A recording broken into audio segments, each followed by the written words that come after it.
Hi, it's Rebecca Whitman, your host of the Balanced, Beautiful, and Abundant Show. I'm a top-rated life coach, an international best-selling author, and a multi-passionate entrepreneur. I'm on a mission to help you go from burned out to balanced, beautiful, and abundant. The experts on this show will help you achieve work-life balance so that you can experience abundance in 7 pillars of life: spirituality, health, emotions, romance, mindset, social, and financial life. When you have all 7 pillars of life in alignment, you are balanced, beautiful, and abundant. Let's go.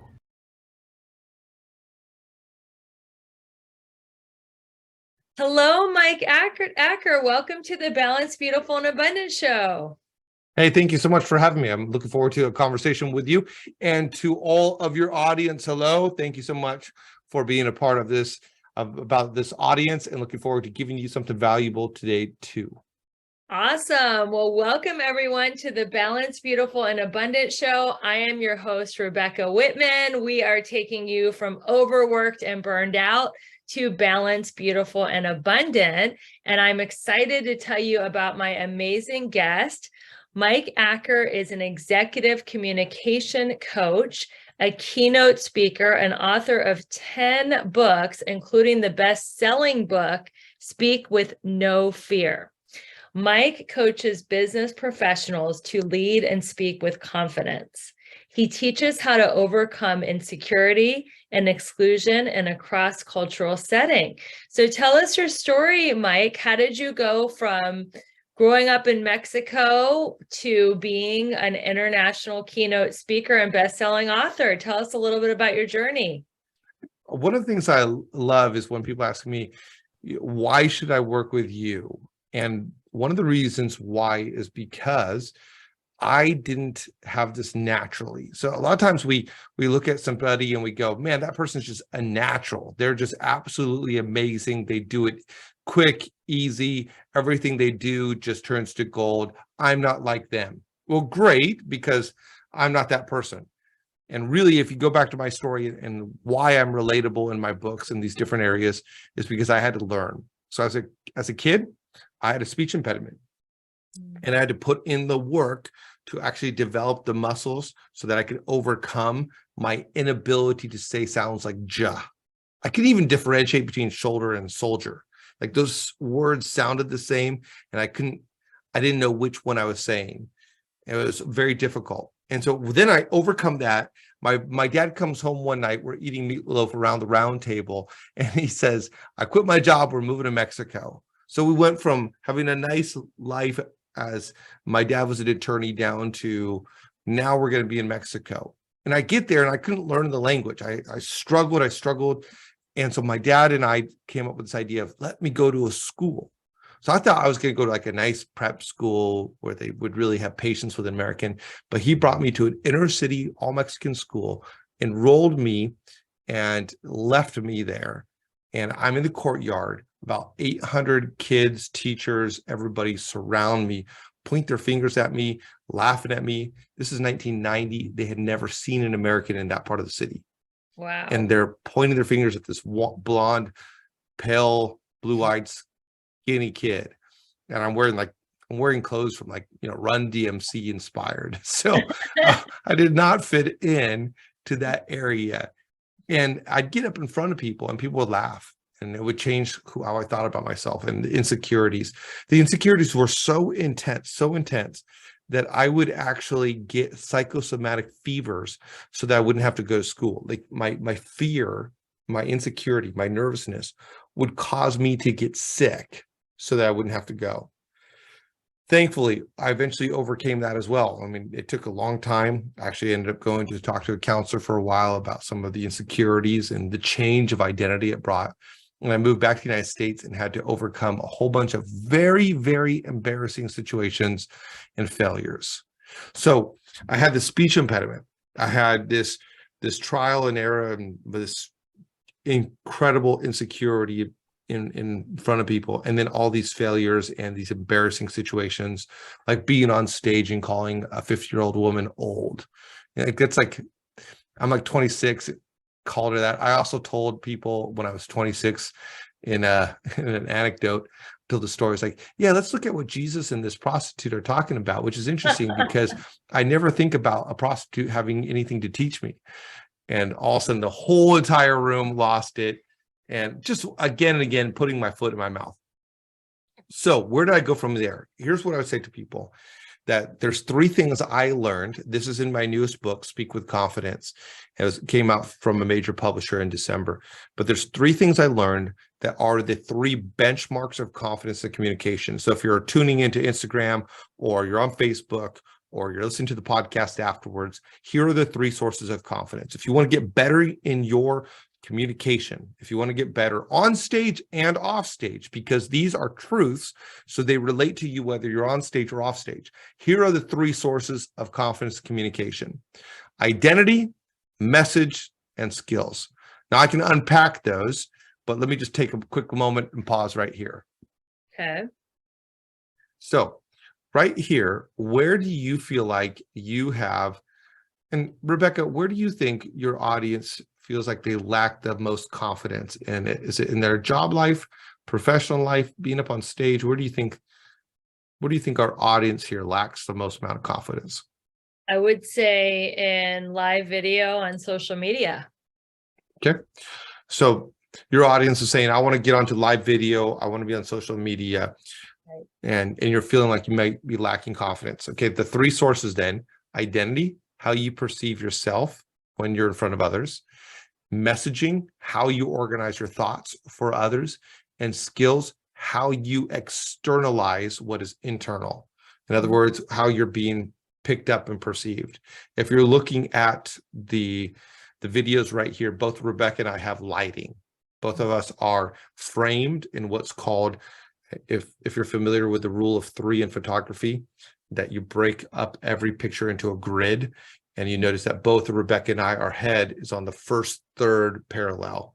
So if you think about what I'm saying right there, is we're skillfully putting ourselves on screen, which makes us then feel better about it. So Yes. 3 sources of confidence, skills is one of them. If you know you're doing things that connect, that will help you feel better and more confident about what you're doing. So your virtual setup, your tonality, your expressions, your mouth, your enunciation, your articulation, your eye contact, your posturing, your wardrobe, all of those external things, the more you can reflect on that and the more you can pick up breathing, pacing, cadence, intonation, all of those things, the more confident you will feel. Do you know what the number one thing I say again and again when I'm working with clients are? It's a small thing. Any idea on what is the number one little speaking tip I give people? To talk to one person that you know when you're talking to the camera, so you're not thinking of like a macro audience, you're just talking as if you're talking intimately to one friend. That is 100% one of the ones I say, but the number one that I say is pause. In fact, what you just said there is actually one of my 7 strategies in my first book that I wrote, Speak with No Fear. But the number one thing that I just tell people is that they need to pause.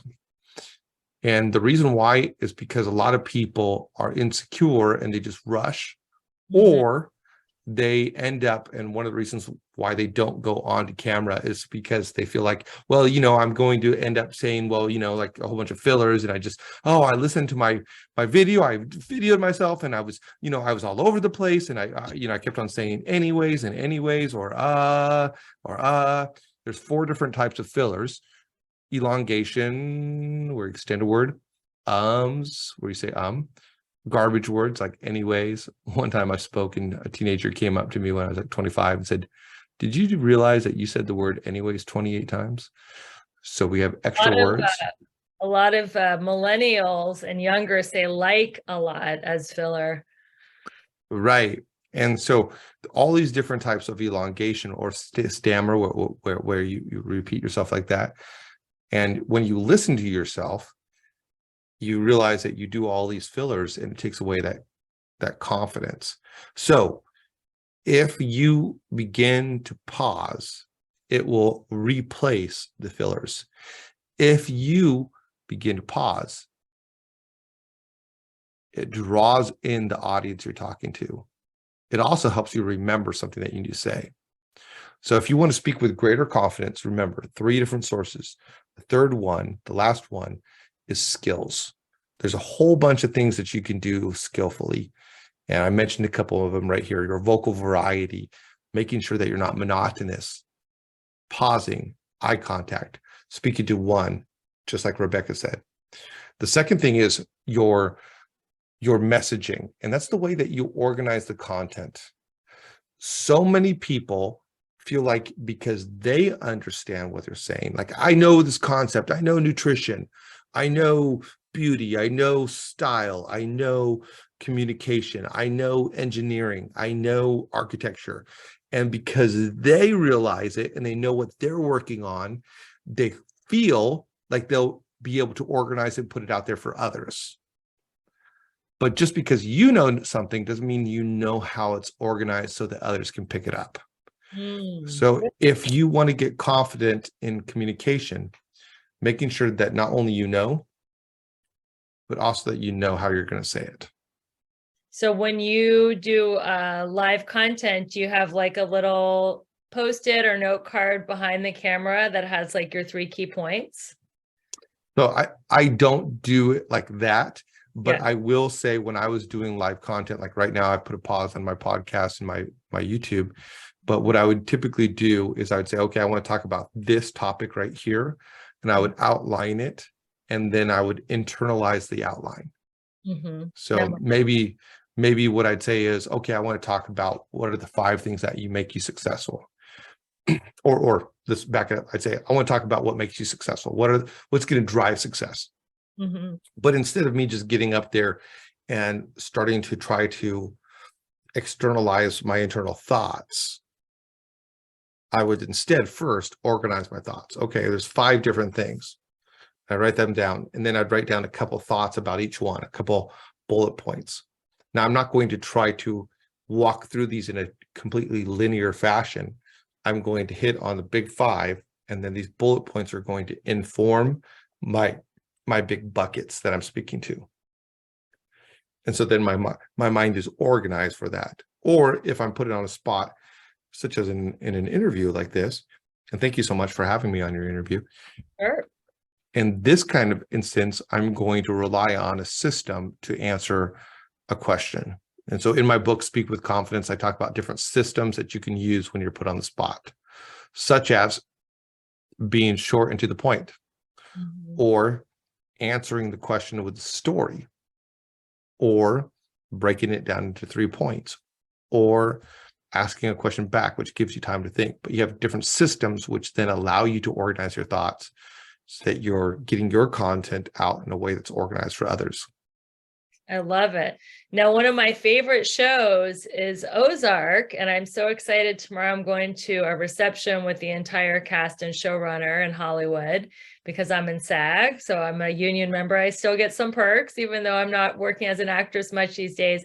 I was reading a little bit about your bio, and it reminds me of Ozark because you had this, like, regular, like, American family. And then, if I read this correctly, they moved to Mexico and became drug smugglers turned missionaries. Well, so back up, we didn't move to Mexico to become drug smugglers. So actually, I was 15 years old, and I was not making some of the best decisions in my life. And my mom pulls me over to the dinner table, and we're living in Mexico at the time as missionaries. And my parents are super conservative at that point in time, super religious at that point in time, super disciplined at that point in time. I mean, I would come home 3 minutes late and get grounded for 3 months. So it was like pretty intense. And so my mom pulls me over to the dinner table and she goes, "Mike, I think it's time that you learn our story." And I said, "Okay, yeah, I mean, you guys are Christians, and I know grandma and grandpa, and I know grandma, and I had the grandpa die. Yeah, I know you guys' story. I know where you went to school." And she goes, "Your dad was a drug smuggler." Whoa. And then she goes on to tell me about these stories, and my mouth is just dropping. So his story was that to pay his way through college, he learned that instead of just working at a place for minimum wage, he could go get some marijuana and he could bring it to parties. This is the hippie days, right? And he would make way more money. And then he realized that if he could cut out the middleman and he could go down to Mexico himself or Colombia himself. So he learned how to fly and he taught himself Spanish so that he could go down to these countries and then he would get the marijuana straight there and then bring it back and make a lot more money. So he did that for a number of years, or he may or may not have done that for a number of years, I should say. He also wrote a book. It's called Pirates, Scoundrels, and Saints. And in it, when I read it about all this drug smuggling stuff, that's a great title. That sounds like my love life before I got married. Pirates, Scoundrels, and Saints. Well, when you read it, there's a lot of romance in it. I was like, oh, Dad, wow. And he was quite the hippie. So he met my mom, and then they did this life together. They had several boats and planes.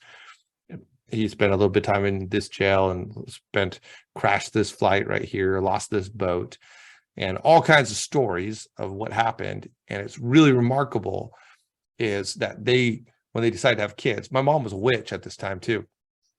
So okay. I mean, she's doing seances and stuff, right? So before I was born, my parents were like, well, we probably should change up our lifestyle if we're going to have kids. And so they got into legal drugs, coffee, and they started a coffee company. And then around the age of when I was about 4.5 or so, they both had radical conversion experiences and became committed followers of Jesus. And we're not talking like political Christians or just like church-going Christians. We're talking about like, let's go take care of the poor and the needy, and let's go do soup kitchens and visit the elderly in nursing homes that have been forgotten. So I was raised in that environment. So when we went to Mexico, it was to act on that. But all of a sudden, a lot of things made sense. And this ties back to that confidence. Okay, so remember, I've learned some skills of becoming a person who can articulate in Spanish and also overcome a speech impediment. I'm learning how to organize my thoughts better. That's mostly in my young 20s. But also, the third source of confidence and communication is your identity. It's how you see yourself. It's how you perceive yourself.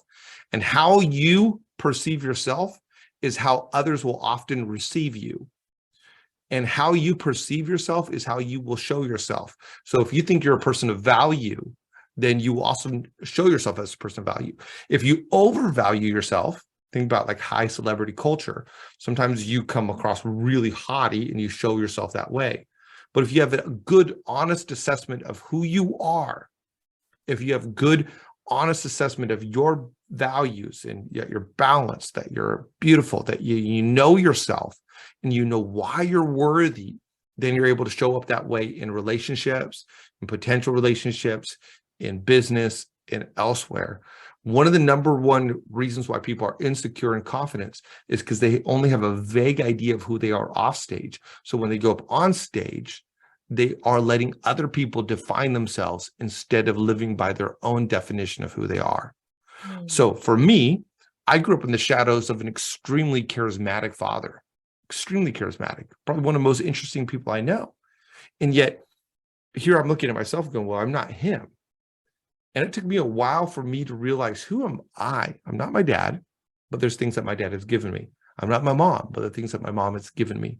I'm not that person or that person. Who am I? What's my identity? And the more I came to terms with my uniqueness, my strengths, my weaknesses, my peculiarities, my incredibleness, my value, my lack of value, where I'm not valuable at, because I'm not valuable when it comes to cars, for example. So that's not a place I'm going to feel very good and valuable to people if I'm speaking on that issue. It's going to be very short. I like cars. It's very short. But the more you know yourself, the more confident you can be with yourself. So those are the three sources. I've had to learn those in this really crazy lifestyle of growing up in that family. And I've had to learn that then in making so many mistakes. But if you can shore up on any three of those sources of confidence, you're going to feel more confident on stage and you're going to feel more confident off stage. Now, when you say Ozark, sometimes I think about the story of my dad and I go, man, there should be a movie made about my dad. And He's Yeah. written the book, but I'm like, you should write a real life book. It would be even more interesting. Or a series. So if any of my Hollywood friends are listening, contact Mike so he can get you in touch to option his dad's book for a limited series or a movie. Hey, you never know what can happen on the Balanced, Beautiful, and Abundant show. I do want a producer credit if I, created this connection. So how did growing up in Mexico affect what you call your executive presence? And what is executive? We all want to be seen as confident, C-suite, have this wonderful presence that makes people want to like, know, and trust us and do business with us. How did growing up in Mexico help you get it? And how can we get it? Yeah. So in Mexico, I really had to dive into who I was. Now, what executive presence is, it's two different words. Executive is top level leadership. It's top level ability to execute, get something done. Presence is the way that you come across. It's the way you show up. So you're marrying together these two ideas. Essentially, you're marrying together the ideas of leadership and communication. So when I had very poor communication and couldn't stand up in front of people, my presence was diminished. When I was letting other people define me as a class clown, my executive aspect, my leadership was diminished. But when I started getting out there and executing on my ideas and putting myself out there, knowing my value and leading, my executive presence started to increase. When I got more comfortable and confident in my skills, my presence increased. Executive presence is the combination of your leadership and your communication. It's the ability to do something and to be seen as someone who does something. So if you think about Steve Jobs, what did he execute? He built Apple. He led a group of people. He brought people into this reality distortion field. He led, but he also spoke. He came up with this incredible little slogan about the original iPod. And he said, it's 1,000 songs in your pocket. He looked people in the room. He stood with great posture. He breathed in an incredible, profound way. He projected, enunciated. He held himself. He articulated, gesticulated, walked. He held himself and communicated in a powerful way with a great message. And he knew himself. So he had all three aspects: identity, message, skills. He walks up, communicates. His presence is huge. His execution is huge. Executive presence. There's a lot of people who have one side or the other. They might have great leadership, execution, but because they can't communicate, they can't get it out there, their executive presence is diminished. So think about, maybe you're listening right now, you're watching this and you're thinking, yeah, I've developed this, I've got this, but it hasn't gone anywhere. And maybe it's because your communication is actually pulling down your leadership. Your lack of communication is diminishing your execution. Now, maybe you're a great person who presents well. And often what happens if you're a great person who presents well, it actually temporarily pulls up your execution. You look at this person and go, man, they're a fantastic communicator. Let's do something with them. And you start working for that person and you realize, oh man, it's a whole bunch of presence, but no execution. And there's quick turnover. But when you have great presentation, great presence, great execution, you get executive presence, and it's amazing what can be done. Can people have an executive presence before they have any people following them? And that is what creates a company or a movement or an empire? So it really depends, because if you think about the word leadership, I think it's John Maxwell, who says, if you call yourself a leader, but look behind you and no one's following you, you're not leading, you're just taking a walk. So where is that leadership showing up? Yeah. Now, it could be that when it comes down to being executive, for example, a good friend of mine named Paul, it was just him and his brother working some odd jobs for people, and they were executing really well. They weren't leading a whole company at the time. Now they do. They weren't leading a whole company, but they were leading the job. They were leading the details. They were leading their customers well. into knowing that they were going to do. They were executing extremely well. Self-leadership. They had fantastic self-leadership, fantastic results, just him or just the two of them. Now, because they did that so well, and because they had great presence, then the execution drew more and more people. And at first, it was just Steve Jobs and Steve Wozniak. And then, because the execution and the presence was there, people were drawn to them. So eventually, executive presence draws people around us. And whether we're a solopreneur who have a lot of clients who are hiring us as a consultant, or whether we're CEOs building a large company, that eventually that executive presence will draw people. There are different levels of executive presence. So there are some people who are going to be top end, like a Steve Jobs, or like a president or something that's going to be leading on a huge level. But you can have executive presence on a much smaller microcosm, like being a stay-at-home parent or being an author, and you're going to have great presence and great execution in that smaller area. I think you really, before you can lead anyone, have to lead yourself. Like you said, self-leadership, being a highly productive, highly effective person and reaching your own personal health and financial goals and relationship goals. And so if you're listening to this and you're like, well, I don't know about leadership, why don't you focus first on leading yourself and helping yourself reach the goals that you want to attain? We're still in the beginning of 2023. And then once you master self-leadership, then you can move into the executive presence that Mike was talking about. I have another question. You mentioned in several of your books, the quote, "Where you are is not where you stay." What does that mean to you? Yeah, this comes from really in all aspects. I mean, it goes from my parents, right? So here they're in the spot where they're in this illicit lifestyle, but just because they were there doesn't mean they had to stay there. This also goes for confidence and communication. A lot of the clients that I work with are mid to high level professionals who are lacking in their ability to communicate to the level of their leadership. And so they'll come to me like, I'm tired of this. I'm frustrated. I have to ask my supervisor to talk to the C-suite instead of me. And that's just embarrassing. Or, I'm a CEO. I lead a company that's a huge company. And some of my clients have these amazing companies. And yet, I can't get myself out there. And what's wrong with me? Well, these are places where people are. So right now, where are you? Is it you're nervous as a communicator? You fear rejection? Maybe it's a physical fitness thing. Maybe it's a budget thing. But where you are is not where you have to stay. If you feel like you're stuck, you're going to stay stuck. If you think you're stuck, you're not going to try to get out. Recently, my son had something going on with school, and he was looking up for like why this happened. What made this situation happen? And he's only 7 years old. And he's thinking about something. What is he looking for? He's looking for a scapegoat.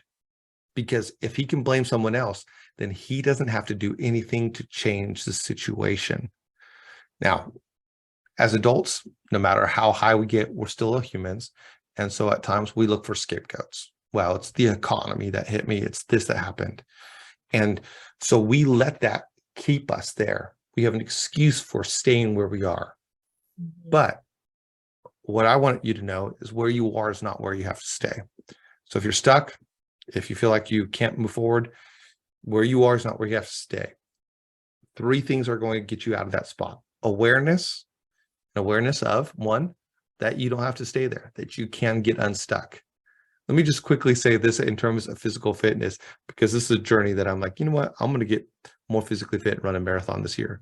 But I had a friend who weighed 270 pounds, and she was, by the way, this is not like a personal story because it was written like a confidential story, because this was on the cover of People magazine a few years back.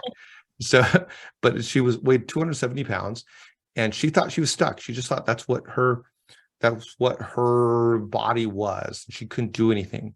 She moved over to Scotland, and everybody kept on walking everywhere, and they didn't have processed food in the same way as America. And after a couple months, she had lost something like 20 pounds. And she's like, oh my gosh, I don't have to stay in that spot. So where you are is not where you have to stay. It starts with this awareness. Then you got to get the right knowledge. Okay, what knowledge do you need to access or to learn to grow that next area? For example, if you want to be an engineer, feel like, hey, I can't make any more money, I want to be an engineer. That's a path that would make me more money. Okay, so awareness that you're in a path that maybe you're working retail, it's not making that much, but an engineer will, and it's always valuable. So you go awareness, knowledge. Well, now it's time for you to go pursue a degree in engineering. It's not just something like, I need to be an engineer. Now I'm an engineer.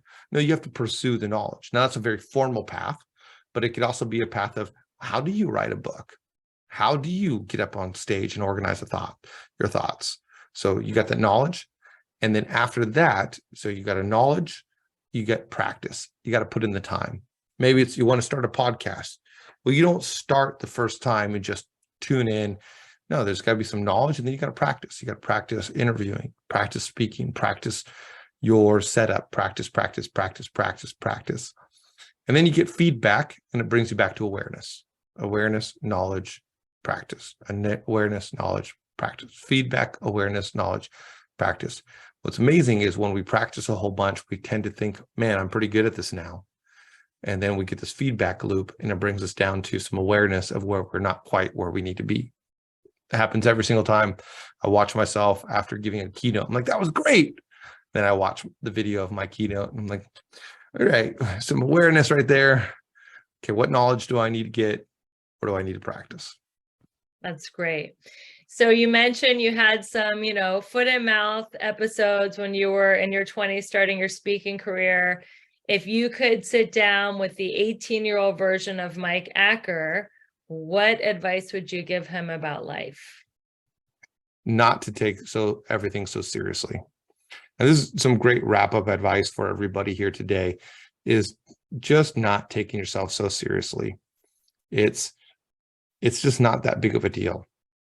And I beat myself up over a whole bunch of things. I remember I listened to one time I spoke at an event and listened to myself, and I lay on the floor cringing about how bad it was. You know what? Who cared? Really just me. So when you look out at this and you look at your life, and remember, don't take yourself so seriously. Give yourself a lot of grace. As long as you're moving forward somewhat in life, and it's even maybe 2 steps forward, 1.5 steps back, give yourself some grace. Even, push yourself, but also don't take yourself so seriously that you take the fun out of life. That's great advice to end on. One more thing, last question. I know you got a hard stop in 3 minutes. Just quickly, can you touch on how to handle criticism, either self-criticism or other people's criticism? And then we'll wrap. Yeah. And actually, this is in my book on Speak with Confidence that just came out 2 months ago. It's got 100 and something reviews already. And in the book, I talk about having a filter.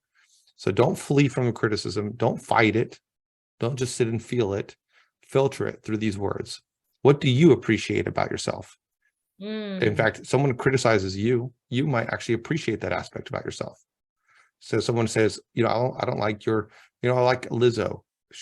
People will criticize her weight. She's like, I love how I look. I love myself.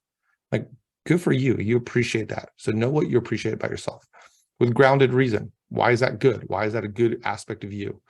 Second one, what do you accept? If you criticize something and go, you know what, it's true. That takes away the sting of criticism. If I've already made peace with it, if you say, Mike, I don't like your hair. Your forehead is increasing in its size. I'm like, it's true.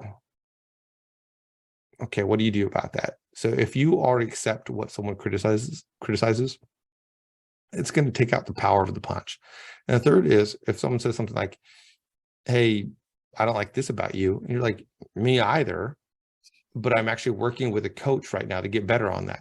Once again, it's taking out the power of that punch by saying, I accept it and I'm doing something about it. So what do you appreciate about yourself? What do you accept about yourself? What do you need to improve about yourself? You do need all these buckets to be around the same. So if you think about on a scale of 1 to 100, they need to be, 20 to 40. You don't want one at 90. too much appreciation, you're a narcissist. Too much acceptance, you're a victim. Too much improvement, you're an imposter.